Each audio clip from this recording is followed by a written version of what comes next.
পাগল হয়ে আছি তোরই কারণ সাথে করে এনেছি নে এই মন তোর হাসির ছল তোর চুলের দল আমাকে কেড়ে নেয়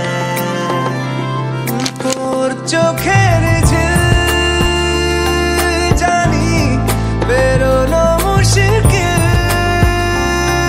মানি তাও পারি না যে এগিয়ে গিয়েছে আমারই দুটো পা তোকে আকারে দেখার লুকিয়ে কি মজা সে তো আমি ছাড়া কেউ জানে না তোকে চাওয়ারা পাওয়ারা নয় রে সোজা সে তো আমি ছাড়া কেউ জানে